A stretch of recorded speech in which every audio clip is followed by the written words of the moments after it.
Yo, welcome to the show. I'm Gunnar. That's Kyle as always. And you know we're doing a credit cards episode because Nick Serati is here, co-founder of Thrifty Traveler. Nick, welcome to the show. Thanks, guys. Excited to be here. So we're going to do a big roundup of all the points you should be earning and all the credit cards you should open in 2026. But very quick to start out, I want to hear from each of you, and Nick, we'll start with you. What's the last card that you'd let go and why? I would have to say the Venture X card. The value proposition is just too good and too easy at the current annual fee of $395. It earns a lot of my 2x spend on things that otherwise wouldn't earn a bonus. And every year you renew the card, you get that 10,000 mile anniversary bonus. The math is it just works out and it doesn't require a lot of effort. So until things change, I think that's the last one I'd let go. Kyle? Is it the last one we would let go or the last card that I actually let go of? No, the last one you would let go. So, your desert island card. I need so many more important things than a credit card on a desert island. Honestly, it probably would be either the Venture X, which my wife has and I'm an authorized user on, or the Capital One Venture card. More than ever, I'm just so high on the Capital One mileage program. There are so many reasons why it stands out to me, even though it doesn't have the Hyatt that people love Chase Ultimate Rewards for example. But yeah, there's just so much to love about Capital One miles. The versatility is just unmatched. Yeah, I'm right there with you guys on the Venture X. That was going to be my answer too. I was worried this would happen, that all three of us would go this direction. But we've got more on the Venture X a little later in the show. So today we're examining what credit cards and points you should get in 2026. We're starting with a review of what's in our wallets right now, and then looking at what's most exciting in travel rewards credit cards in 2026. All that and more. This is Rustam from outside on Mexico City. Welcome back to the Thrifty Traveler Podcast.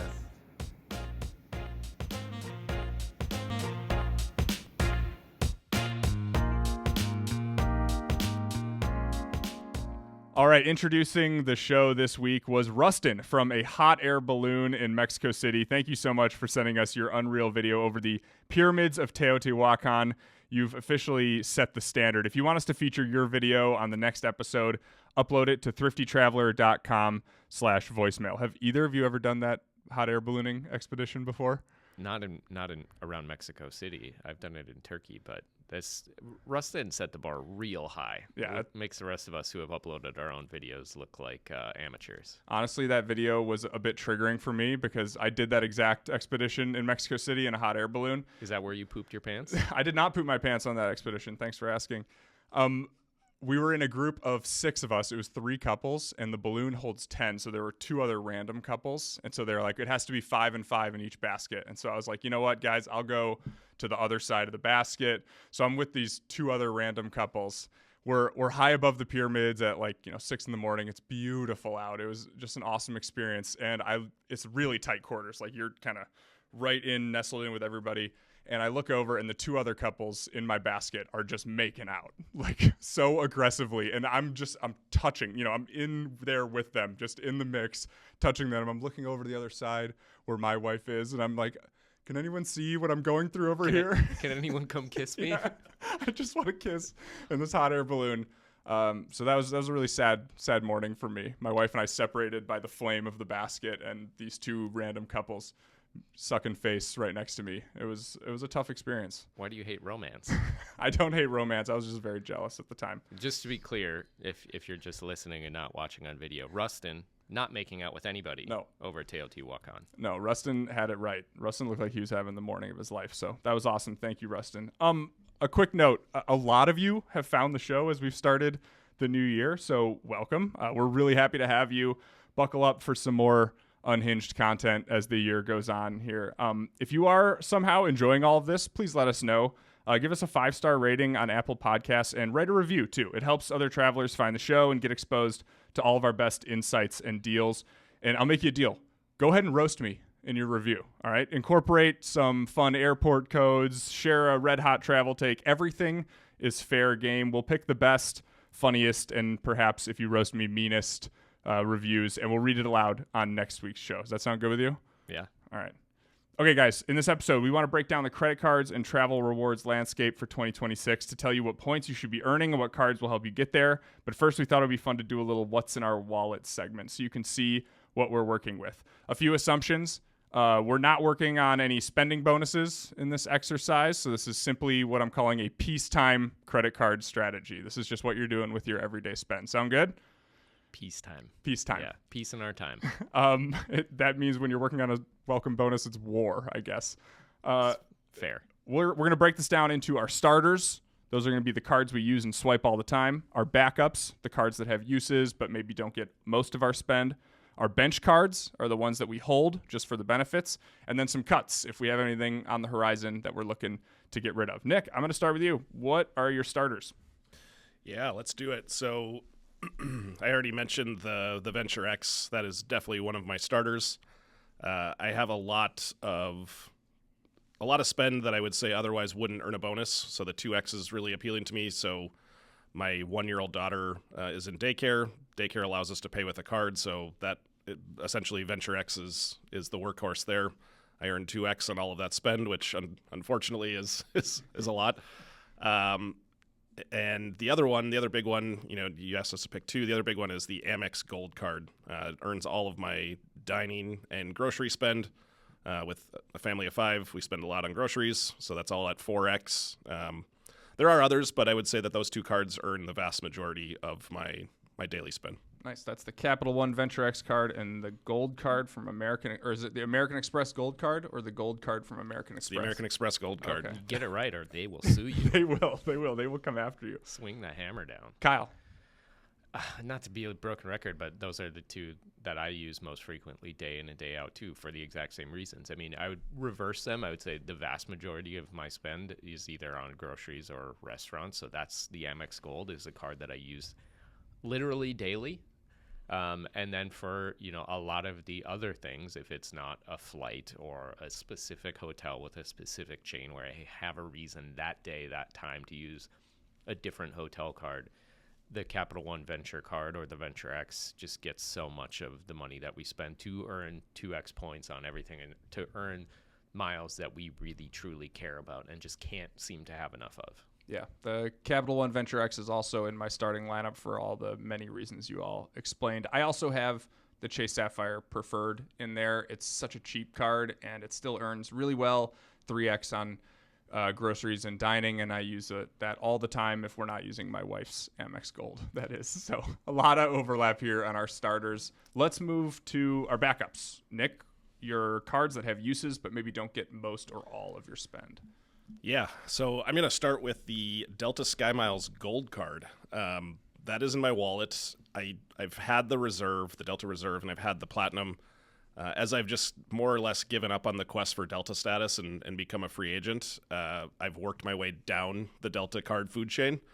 But it's a card that I think is still really important to have in your wallet, especially if you are a hub captive like the 3 of us are here in Minneapolis, for a couple reasons. One, you're still going to get free check bags for you and up to 8 people in your reservation. So I have a family of 5. We travel, and when we do, we're always checking bags with young kids, so that's a huge part of it for me. And then the second piece of it is anytime I'm booking a SkyMiles award ticket, the gold card still gets you access to the Delta Takeoff 15, which gets you 15% off of award tickets. So it's kind of a no-brainer. It earns almost none of my spend, but it's a card that I'll probably keep until something changes. Nice. Then the other option, I know this is one of your starters, Gunnar, but I've got the Chase Sapphire Preferred as one of my backups. It doesn't earn a lot of my spend, but I was in New York City this past weekend, and we ended up taking quite a few Lyft rides. And so that was a good example of right now, I think through 2027, the Chase Sapphire Preferred and Reserve card earns 5X per dollar you spend on Lyft. And then if you link your Bilt rewards account, you can earn 2X on Bilt. So essentially, you're earning 7X on Lyft rides of some of the most valuable points out there. So I don't spend a lot on the Sapphire Preferred, but I did this trip. So it's a good one that I keep in the rotation. Very nice. Kyle, your backups? I mentioned before very specific hotel chains for specific bookings. The hotel chain that I would say we're most loyal to in my family is Hilton. So the Hilton Aspire card, earning 14X on Hilton reservations, and with some accelerators and occasional promos that can go a lot higher. So that is a no-brainer for me to use in those situations where I'm booking a single night hotel stay or part of a special trip. And then the other one is I'm gonna cheat. There is no such thing as peacetime. You're always at war trying to earn more points. So there always is, or generally is, some card that I'm trying to work towards a bonus on. Very infrequently would that not be a piece of my strategy. And, I think for a lot of people listening to this, it should be, whether it's, you're opening 2 cards a year and they have a 6-month window to hit that, $4,000 to $8,000 to $12,000 spending requirement. Those are things you got to think about, and I do think you got to keep those in mind, and especially if it's a big bonus that's going to earn you a ton of points, that should really be at the top of your wallet, even if there is a card that's going to earn you 4x on groceries at your restaurant, because, if you get $200 closer to earning a big bonus, that is worth a lot more. That is worth more of your time and attention than just earning, 800 points on a big dinner. You're going to get much closer to earning that big bonus. Yeah. Well, thanks for following the rules of my game in good faith. And I'm your boss, make so it up. live with it. Making it up as you go. My backups, the Platinum card from American Express. I use this for all of the credits that we get, the very long book of credits that last time we all got on a pod and talked was when that card was revamped. I also use it on all airfare. The Chase Inc. Business Cash Card is also one of my backups. Earning 5x on phone and internet, which is very handy at home, and then 2x on gas. I just use it there. I just like to have a good inflow of Chase Ultimate Rewards at all times. So the CSP and my Chase Inc. card kind of do that just on everyday spend for me. All right, let's go down to the bench, the credit cards we hold just for the benefits. Nick? Yeah, so Gunnar, you had the Amex Platinum as one of your backups. I've got this on the bench. I'm the same way. This card earns spend just to take advantage of all the benefits and credits that it provides, and then also on airfare. But there's rarely a time that I spend on this card if it's not tied specifically to a credit or some, even Amex offers. The Platinum card gets a lot of those. So if you're not familiar with those, they're essentially digital coupons that you can attach to your card, and then when you spend, you get money or points back. The Platinum card seems to get the best of those, and so that's another situation where I might use it. The other one on my bench list is the Alaska Atmos Summit card. So this is the new, I would say, mid-tier premium card that Alaska rolled out last summer. $395 annual fee. I essentially opened this card for the 100,000 point Alaska miles bonus that is currently not available. I think it's at 80,000 points right now. But I'm kind of thinking about what I'm going to do with this card when the annual fee comes due. I think one of the really interesting benefits on this card is it earns 3x points per dollar spent on all foreign transactions, which is a really interesting benefit and something that is not on any other card to my knowledge. I have a lot of international travel coming up this year, and this is probably going to earn the vast majority of my spending abroad. So I think it's a really interesting benefit. But outside of the welcome bonus that I've already hit, it's just been sitting in a sock drawer, waiting for its time to shine when we head abroad next month. Nice. Kyle, your bench? Bench, also the Amex Platinum, with an important caveat that it's kind of flirting with a backup versus the bench, in part because against what I would hope, I have this credit card number memorized. So for those times when I'm like, I don't have my wallet with me, do I really want to walk downstairs, or I don't want to ask my wife to send me a picture of a credit card or whatever, I'm like, okay, I guess this is going to do it. And on top of all of the credits, I mean, Amex did it, guys. Much to our chagrin, they made this card really have to become a backup card because you use it so frequently. It forced me to memorize that credit card number. I mean, like, I am a perfect exhibit A of how Amex wins by doing these things and playing these games and making us play these games. So congrats, guys. My wife has a Delta Sky Miles Reserve card that she has memorized, and much to my chagrin as well, she puts so much on it just because it's the card that she has in her brain. I'm like, please memorize a different card, any other card. I have my Amex Platinum card memorized. I have my Sky Miles number memorized. Couldn't tell you how old I am today, so I just have important knowledge up here. You guys need to get with the times here. So I end up using my Venture X in those situations a lot because if you open the Capital One app and push a single button, it'll generate a virtual card number for you. And it's tied to your actual card. And then you don't actually need to remember the number. It's like convenient to a point where I'm willing to do that instead of like go get the card that would earn the most points. It's like, all right, you got me, Capital One. But Capital One, just generally speaking, their IT and their technology is really good. And the virtual card number thing is really cool. And I use it all the time. I like that. Round out your bench. Second card on the bench is the Delta Sky Miles Gold for all of the reasons Nick listed. Free bags, though I would say, for my wife and I, we rarely check bags, but it does come in handy. We at the very least recoup that annual fee just on bags alone each year. And the biggest thing is just the takeoff 15% off discount when redeeming Sky Miles on any and all Delta operated flights. They have also turned that into a must-have for Delta Hubcap. It was like the three of us. I never spend on that card unless if I'm redeeming a credit like the Delta Stays hotel credit, $100 on that card. That combined with the free bags just makes it so easy. And both for free bags and those takeoff 15 discount, there is no requirement to actually charge whatever balance you're charging at Delta for a flight to your Delta Sky Miles card. You don't have to. You just get those benefits regardless. Nice. Yeah, a lot of the same themes for me. My bench is just all my co-branded credit cards. I have a Sky Miles Platinum card, and I hold just that one tier higher just because that companion pass, I always get good value out of that because someone's getting married in some very inconvenient place that I need to get there.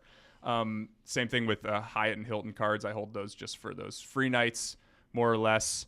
And then I even hold an AA card, the lowest level AA card, just for the free bag there. So that's a few $100s in annual fees every year, but I find that especially traveling with tons of baggage now with an infant, I'm using all these things like crazy. So, okay, let's get down to the tough part, guys. Who are you cutting from the roster this year? Yeah, this was a tough one, Gunnar, because you said one card max, and I will be the first to admit I have a lot of cleanup to do this year. I've got a lot of higher annual fee cards that were opened for a specific reason, probably a big bonus last year, and I've got a lot of things to clean up. And I would say the top of my list at this moment is the Chase Sapphire Reserve card, which I opened this summer. I have the Chase Sapphire Preferred and the Reserve. I was not eligible to earn the bonus on the Reserve, so I did a product change from the no annual fee Chase Freedom card and upgraded to the Reserve. One, because it's my job to cover these cards and understand them, and two, because I felt like I could recoup the value, which, to be fair, I have done. But I will say that card is a huge pain in the butt, and a lot of the credits and the value proposition that the card provides now with the new $795 annual fee, it's just not for me. I think the DoorDash credits, the Lyft credits, it's a lot of monthly check-ins, and like you use the DoorDash credit, but it's like, did I really get value out of that, or am I just using this to use it? And I think for the vast majority of the year, it's been the latter for me. And I have the Platinum card, which, in my opinion, has a much better hotel credit, which is a big part of the Sapphire Reserve value proposition.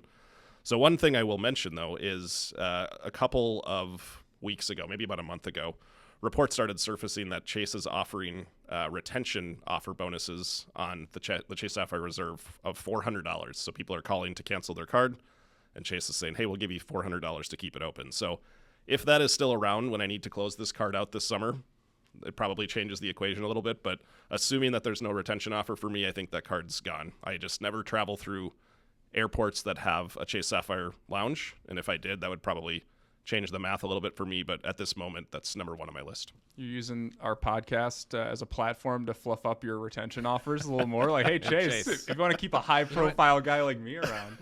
I don't know that 400 is going to cut it, guys. Maybe five. Kyle, yours? I just want to point out, we've talked a lot about the spreadsheets that we've built to help people track this stuff. And I do really think that they are one of, if not the best tools to stay on top of these increasingly expensive, hard to use credits.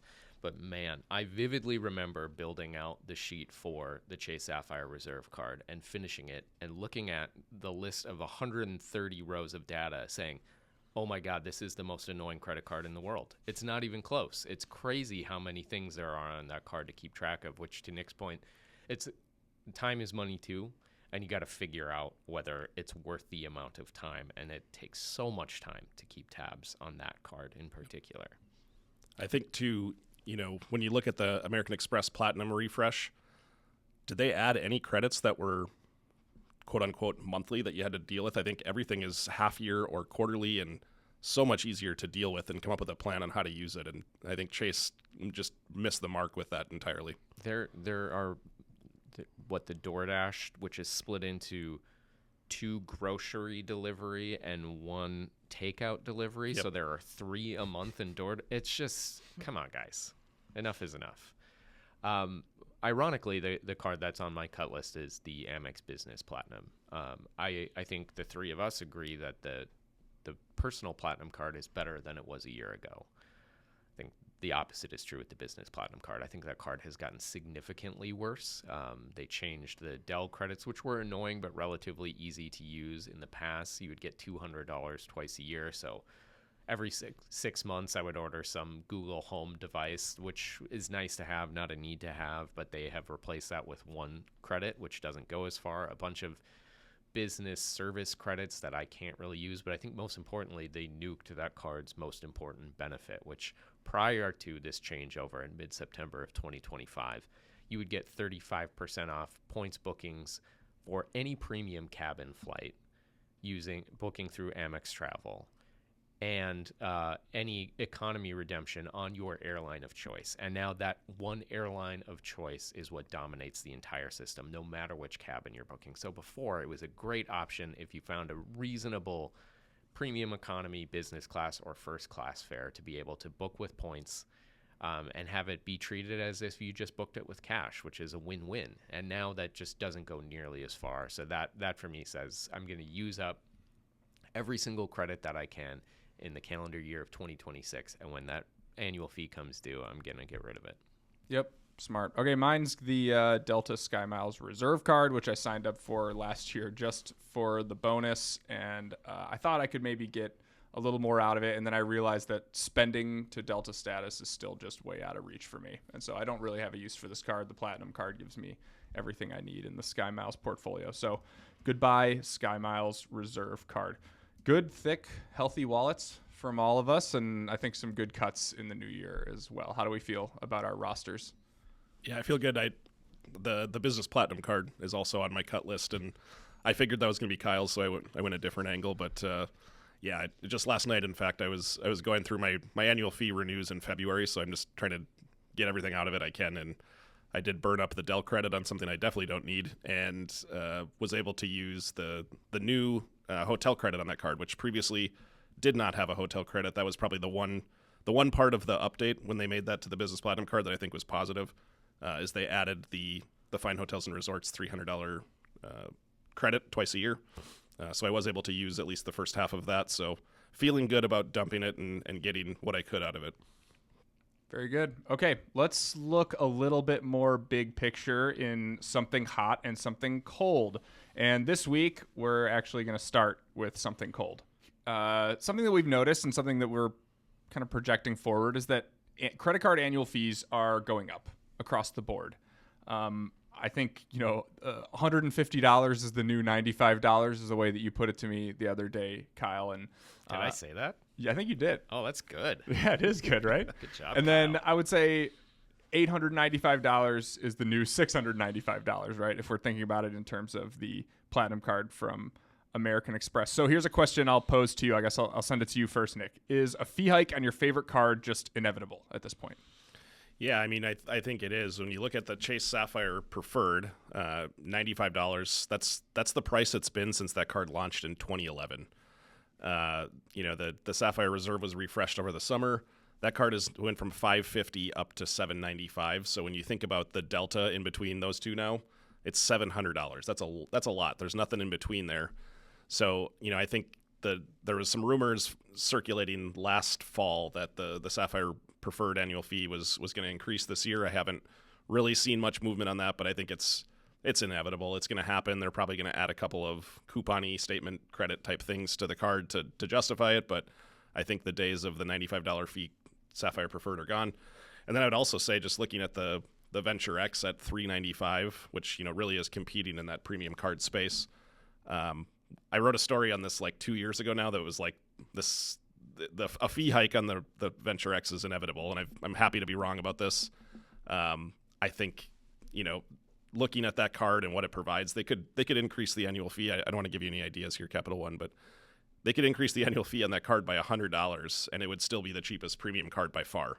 So I feel like they have some wiggle room to do that. Whether or not they do it is another thing, but I think every card in the history of premium travel cards has increased the annual fee multiple times, and Venture X launched in 2021, and it hasn't done that yet, but I think it's going to have to at some point. Yeah, it's only a matter of time. Nick, you weren't wrong. You were maybe just a little early about what's going to happen with the Venture X. And let's be clear, we don't know whether this is going to happen, but I think to Nick's point, like we talked about a few weeks ago on the show, they have so much room to push up that annual fee and still keep it simple, still keep what people love about that card, learn some lessons for where I think we all agree that Chase went wrong with how it revamped the Sapphire Reserve card and not leaning so hard into tons of different use them or lose them benefits.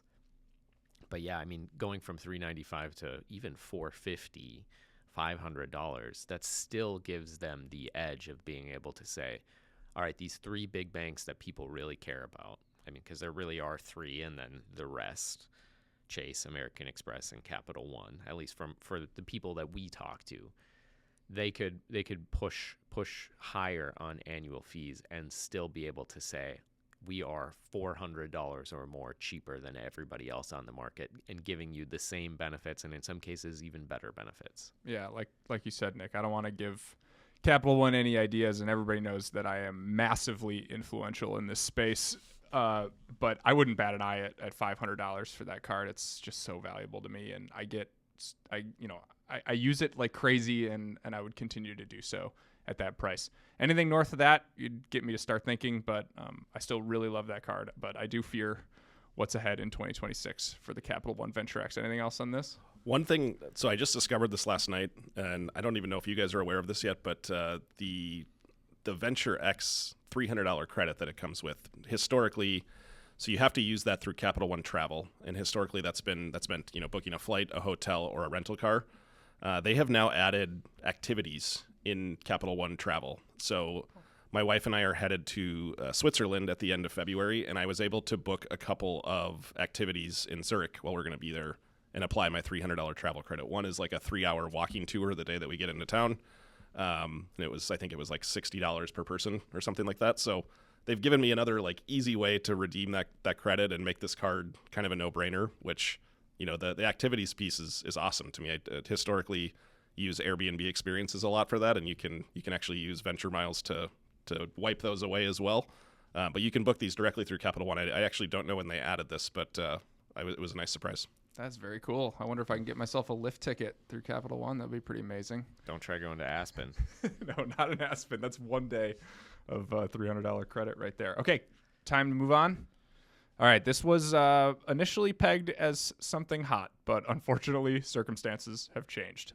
So something colder this week. We're talking about Bilt 2.0. This is a new rollout of their new suite of credit cards and new ways to earn on rent and mortgages. And I need you all to explain to me how the earning on rent and mortgages actually works, because I still don't know if I understand. Is this a 3-hour podcast? I don't think anybody wants that. This has become a little bit of a mess, I think. And there was so much hype surrounding this launch of Bilt 2.0 and the promise of earning points on mortgages in addition to rent, which is what Bilt really established itself by doing. And it was so simple. Pay your rent with a credit card. If you have the Bilt credit card, you earn tons of Bilt points, 1x every month, as long as you make at least 5 non-housing transactions a month. And I understand why they needed to rework that. And, Bilt, in communicating that this was coming, made clear that it wasn't sustainable. And that's fine. But I think they just swung way too far in the opposite direction, where what was a very easy to understand system for whether it's the three of us who live and breathe this stuff, or especially for people that live in a place like New York City or Washington, D.C. or Boston or San Francisco, spend thousands of dollars a month on rent, and just want one card to earn points on travel or to earn points that they can turn around and just redeem towards rent credits. And they don't want to spend time studying these things. I think they lost that with this. So how does this work now? It depends on who you ask. It depends on when this podcast comes out, because Bilt 2.0 launched last Wednesday. By Friday, they made changes to how this system of earning points on both rent and mortgages work. That does not bode well. Yeah, I think, as I've thought about this probably more than any credit card or points system on the market has become like so personalized whether or not this makes sense. And getting to the conclusion of whether or not it makes sense requires a lot of math. And, if the three of us are confused who live and breathe this stuff, like you said, Kyle, good luck trying to get, an average Joe points collector on board and understanding this. I think it's just become way too complicated. And I will preface that by saying, at the top of the show, I said I have a lot of non-bonus spend that earns 2x on Capital One. That the Bilt Palladium card, the $495 annual fee card, it's an attractive option for me because objectively, Bilt points are probably the most valuable points currency out there, and I would rather have Bilt points than Capital One. But like figuring out the math on how this actually works for me it's gotten a little crazy. And then like Kyle said, it's gotten even more crazy because they've introduced a new option on Friday, which, to me says that they're not super confident in what the original product they rolled out when they've already made changes to it 2 days later. So it's just, I don't know who they're really going to appeal to with this. I think they've upset the longtime Bilt 1.0 cardholders that really helped get the program off the ground. And it's become too complicated for people that are just not familiar with Bilt of like how they actually make this work. So it just feels like a botched job altogether. Yeah, I'll go. I guess Angel's advocate here. I'll give Bilt a little bit of the benefit of the doubt on some of this. One, there are some easier ways to make this make sense. Nick, you sent me our friend Max Miles Points put together a calculator that can help you figure out what you need to spend in order to earn points and miles on your rent and mortgage, which looks pretty slick. It's a nice, easy calculator there. Also, I think a lot of credit cards come out with confusing aspects at the beginning. This is just a whole new, for travel rewards people, this is all just going to be brand new, right? No one's ever tried anything like this. I guess Americans' loyalty points is like the closest thing, but it's still not the same, like applying Bilt Cash to earn points and miles. It is going to be very confusing. Maybe, a year down the line when everybody wraps their minds around this and sees some of the opportunity, it'll become a little bit more clear. But I think for now, considering how little they've explained any of this to anybody and the mechanisms don't totally make sense to people who for whom this is foreign, I think they deserve a little bit of the criticism here. If you need a calculator to determine how many points you're going to earn for the main value proposition, earning points on rent and now mortgage, if you need a calculator to figure that out, you screwed up. I think that's pretty simple, especially because the appeal, especially as Bilt's brand power has grown over the last couple of years, the appeal has been less and less about the three of us, and probably most of the people listening to us talk right now. It has been about those people in those major markets, of whom there are truly millions, who just want one card. They just want to spend on it all the time. Maybe they're going to use those points to book a flight or a hotel, but probably they're going to use it for something else.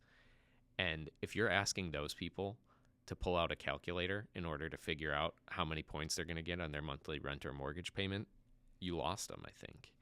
And, then it's like, where did Bilt win with this? Because I think the overarching story of part of why this has gone so wrong is, again, I understand if this was unsustainable, that Bilt was too rewarding, and that especially as they moved into awarding points on mortgage payments, they couldn't afford to do the spend, make 5 transactions and then you earn 1x points on your housing payments. I understand that. But it's not everyday Americans' job to understand whether their business model was sustainable or not. It's just like, this is great, I like it. If you take that away, like Lucy with the football, people are going to get pissed. And that's what has happened. And I think part of the story here is that Bilt really got a foothold talking directly to people like us, of, the sickos, the points and miles obsessed weirdos who live and breathe this stuff. And then they've started to move away. So they've kind of lost on both segments of this. People who really understand how this program works are now like, they don't care about us anymore, which it's not Bilt's job to do that either, but it's not our job to sympathize with them. And then for, the everyday people, it's like, what is this program now? How am I supposed to understand this? And if I don't understand this, what confidence do I have to keep spending on this credit card? It feels like a swing and a miss. Yeah. And I think the introduction of two different currencies that you're going to earn on the same spending. So Bilt points, which you've always earned. And then they've got the Bilt cash, which every one of the three new cards is going to earn 4% Bilt cash per dollar spent. And essentially, Bilt cash is how you're going to cover the fee to pay your rent or mortgage. But they have said that there's other ways to use this Bilt cash, which no one fully knows yet. And so that part of it, I think, is just provided a lot of confusion, and it feels very rushed. Like, I feel like you've got to release and make it clear what this currency can do outside of covering the fees on your rent and mortgage before you roll this out. Otherwise, you're just introducing chaos into the rollout. I was talking to a friend of mine over the weekend who has seen all the headlines. Is like, so how do I earn points on my mortgage with this? And I started explaining it to him, like the math, and like before I was even done, I realized how complicated this was, and he was just giving me a look like Randy Jackson from American Idol, who was like, "Yeah, that's gonna be a no from me, dog." And I could just see him like glazing over, where it was like, I lost him trying to explain this in like the most simple possible way that I could. And he is not a points and miles person. He was intrigued by the ability to earn points on his mortgage, and the complication of it is just he's out. And so to Kyle's point, like who are they going after here? Who is this for? Yeah, we've talked a little bit in the past about Bilt wants to be everything for everyone, and I wonder if the travel rewards people is just becoming a smaller slice of the pie for them, and they just don't care as much about the people who are trying to earn points to transfer to Hyatt than they do just the people who are swiping their card for prescriptions at Walgreens, right? So their business model may have changed here. The calculus may have changed for them. And one thing we didn't even mention yet, so as a part of this whole changeover, Wells Fargo dropped Bilt for, I think, some of the reasons Kyle talked about, how it was not a profitable card for Wells Fargo because people were paying their rent, making 5 oftentimes very small purchases just to unlock the rent payment, and that was about it. And so like Kyle said, we understand why they had to make that change, and so they've moved to cardless as the new issuer.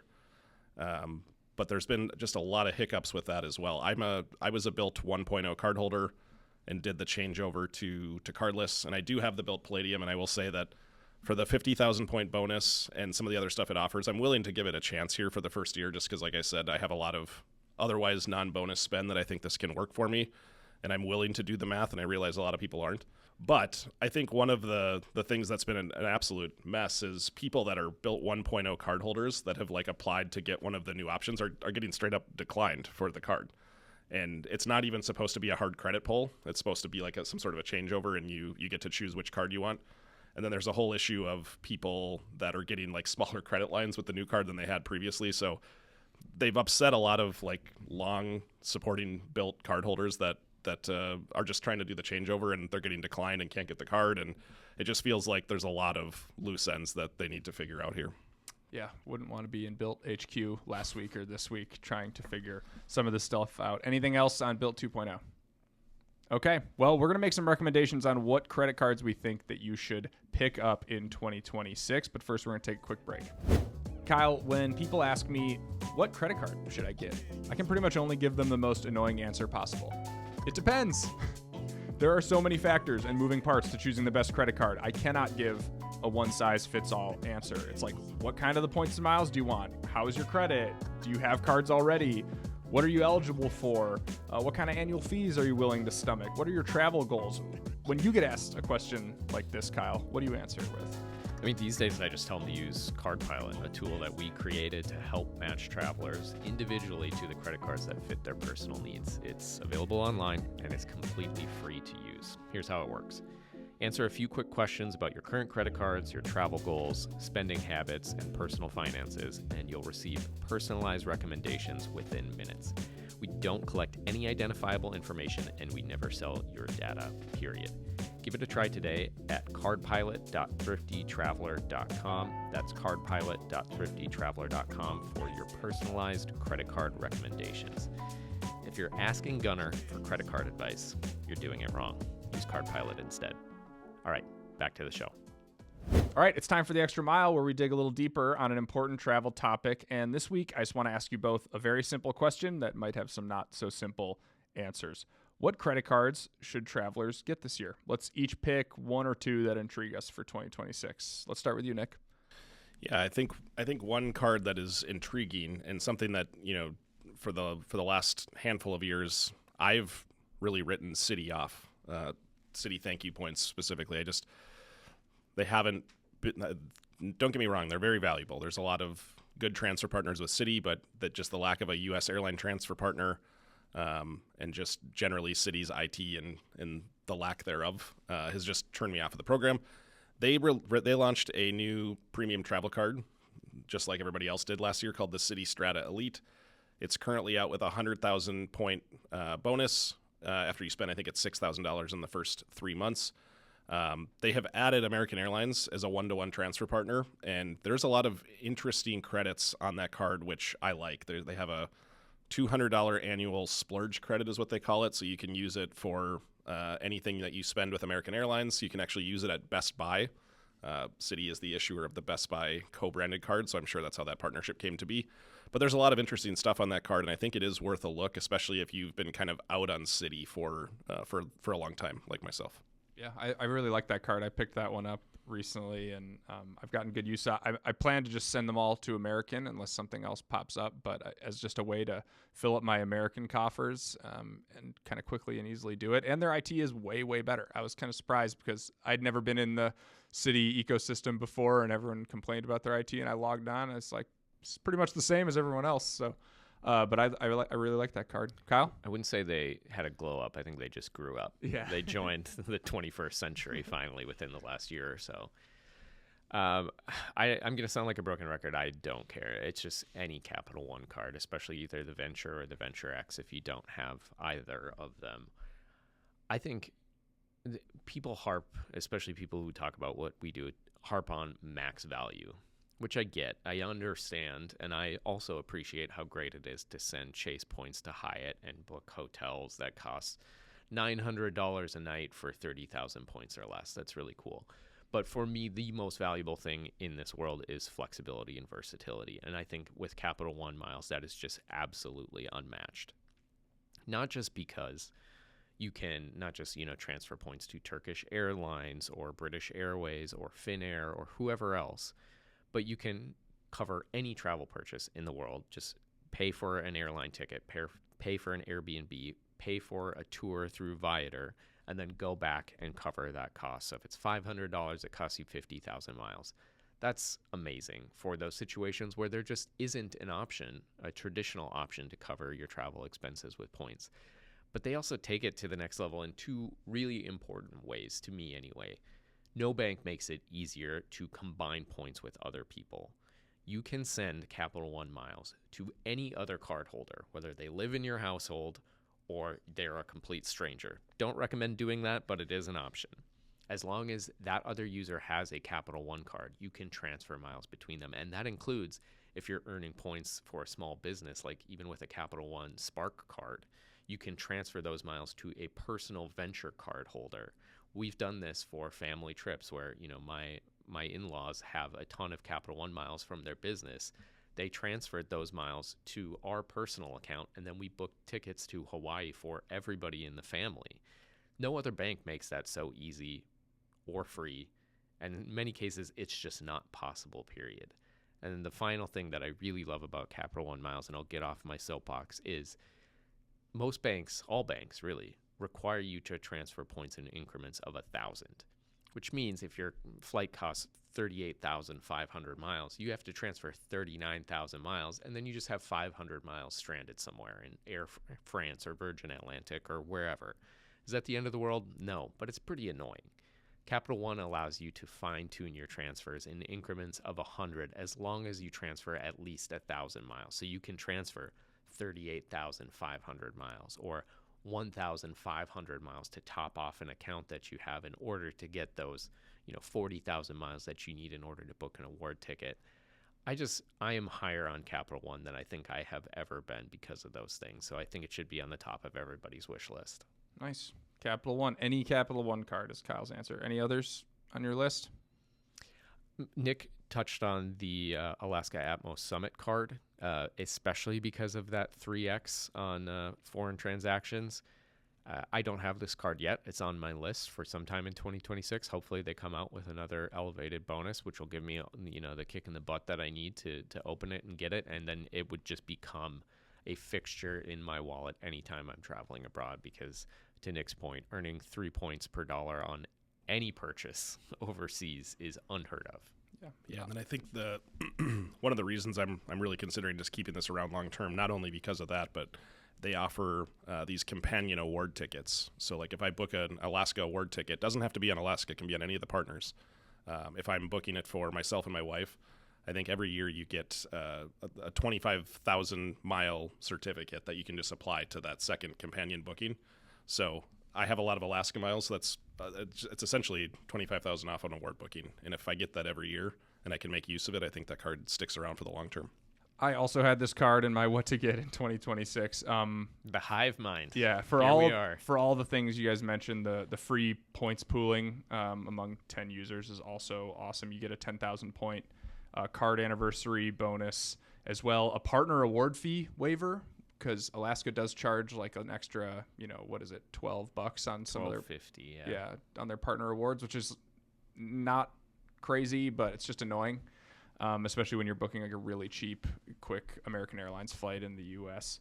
And the same day change fee waiver, which I don't fly Alaska a ton, but those kinds of things are great perks. I end up same day changing a lot of flights. Probably half of the flights I take, I end up same day changing. So, but yeah, that 3x foreign transactions is pretty amazing. And even an 80K bonus is still really good. I had, in case you stole that one from me, which I knew you would, I had a backup of, I've been really getting curious about the United co-branded cards, specifically that lowest level Explorer card, $150 annual fee waived in year one. Most importantly, it's the checked bag and the access to this new special award inventory that United is doing, where if you hold one of their co-branded credit cards, you're getting access to discounted awards that is a lot more in some cases than that 15% off you get with the Delta Sky Miles cards. And we've seen as much as 50% off on some awards like that. So I'm curious. I'm United curious, even though I don't fly United a whole lot. So those are some cards to get in 2026. Any other honorable mentions from you guys? I was waiting for you to mention O'Hare, and I was going to shout you down. So kudos on your restraint this week. Not this week. I don't want to get the people fired up quite yet. Okay, let's move on to a listener question. And before we get started with that, a reminder to send your travel brag, that welcome back to the Thrifty Traveler podcast video, to thriftytraveler.com/voicemail. You can find the link in the show notes. Leave us a message under 1 minute.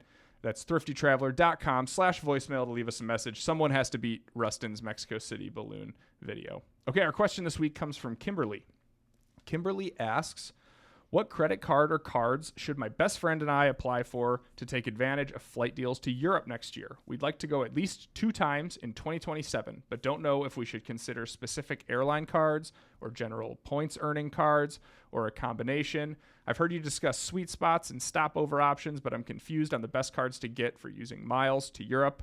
She says the main priority is Switzerland, but they'll definitely visit some other countries as well. They want to have points ready for when all the TT premium alerts come out. Kimberly also says, P.S. I have an upcoming stay at the Miraval using points and miles, and we'll definitely record an intro for the podcast while I'm there. I'm excited to see that, Kimberly. Please send that in. I would say for Kimberly, first, great job reverse engineering a trip, getting out ahead of what you want to do, and then creating a credit card strategy to maximize that. I think that's really smart. All right, you guys, if you want 2 round trips to Europe in 2027, what card or cards are you looking at? I mean, the most important thing is the cards I wouldn't be looking at, which is any airline co-branded card, because it'd be one thing if we were talking about 2026 and perhaps booking in a matter of weeks or months. But if you're talking about 2027 and you may not book this for a year or more, the odds that airline whose credit card you just opened in order to earn 80 to 100,000 miles starts charging significantly more miles between now and next, this coming November or December or even January of next year are just too high for comfort. So I think the biggest thing would be to focus on transferable credit card points from American Express or Chase or Capital One or Citi to make sure you have as many options open to wait for the deal, send those points to the transfer partner that's going to work, and then book. And to that point, if you're willing and ready to open 2 credit cards, I would diversify and get a credit card from one of those major banks and then a different credit card from another one that has a handful of different transfer partner options, because there are a lot of overlap, especially to all of these major banks send to Air France KLM, and most of them send to Virgin Atlantic and British Airways Avios. But if you can make sure you have a way to send points to at least a handful of different programs, that's going to maximize the reach that you have when the right deal comes, so that you're ready to transfer those points and book. Nice. Nick? Yeah. I would just kind of build on Kyle kind of laid out the strategy, and I'm just going to mention a couple of specific cards I think would make sense. Assuming you don't have either of these cards, the Capital One Venture X, I know we kind of sound like a broken record with this card, and the Chase Sapphire Preferred. We have a story on our website called like the perfect 2-card combo, and I really believe that those 2 cards just work unbelievably well together.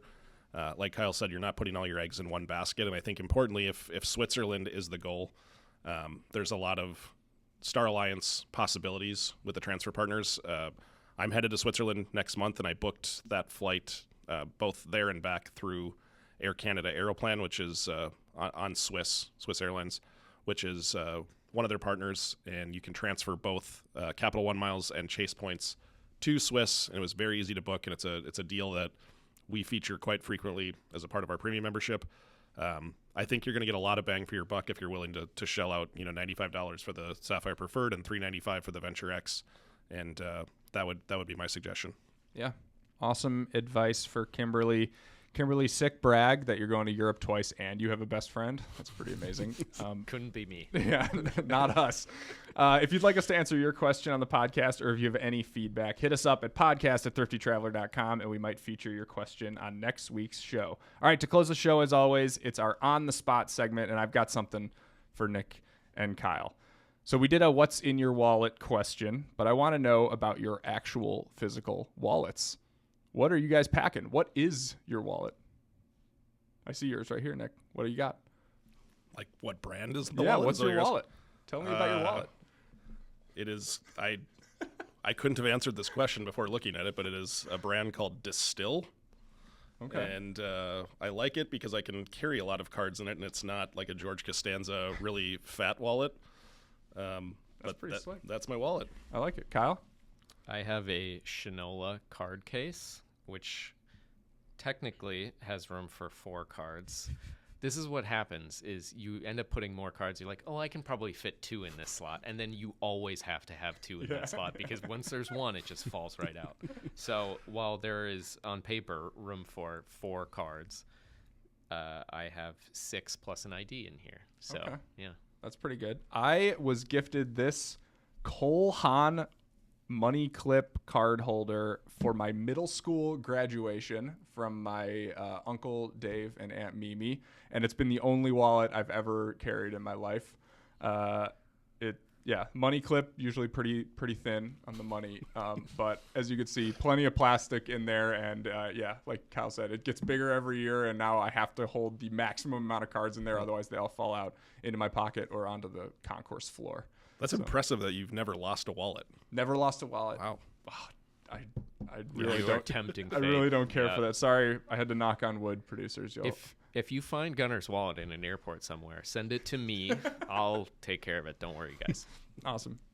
Really fun episode, guys. Thank you for helping everybody figure out what cards to get and points to earn in 2026. And thank you all for listening to the Thrifty Traveler podcast.